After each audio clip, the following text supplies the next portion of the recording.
अच्छा लगे तो सब्सक्राइब करिए, लाइक करिए। आज सोहर गीत सुनाने जा रहे हैं। अवध में भइले ललनवा हो रामा, अवध नगरिया अवध में भइले ललनवा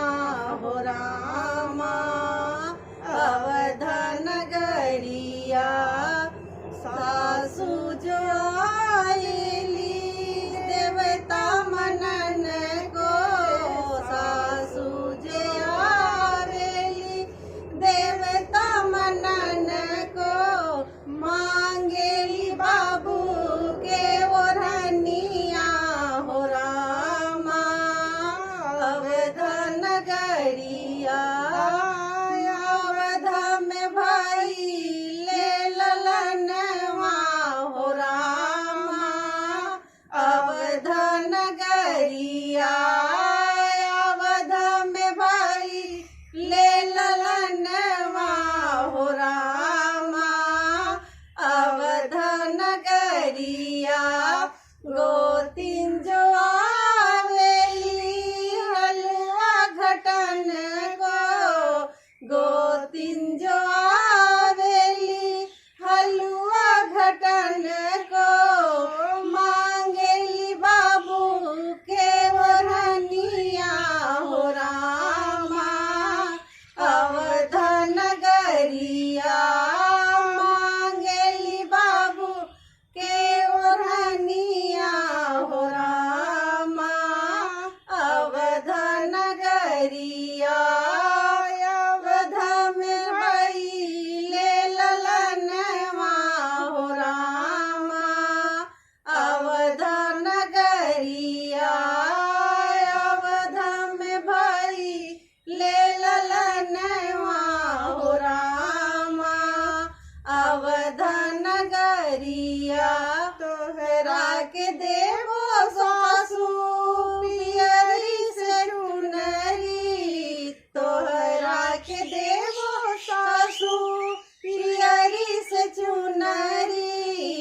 ना देवो बाबू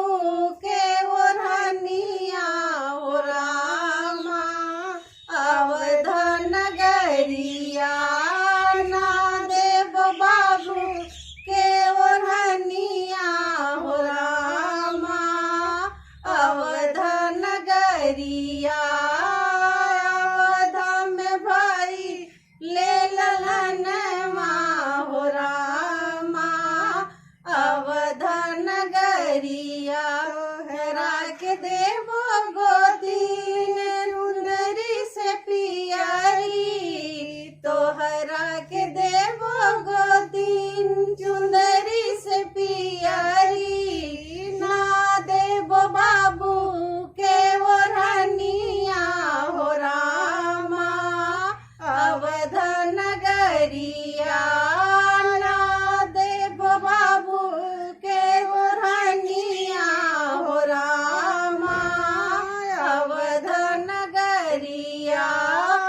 अवध में भइले ललनवा हो रामा,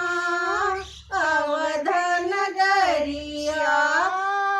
अवध में भइले ललनवा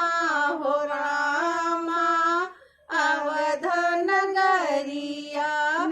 नन जो आवेली आँख अंजन को, ननद जो आवेली आँख अंजन को, मांगेली बाबू के ओढ़निया हो रामा, अवध नगरिया मांगेली बाबू के ओढ़निया हो रामा, अवध नगरिया अवध में बाजे बधैया हो रामा, अवध नगरी तोहरा के देवो ननद हाथ के कंगनवा, तोहरा के देवो ननद हाथ के कंगनवा, ना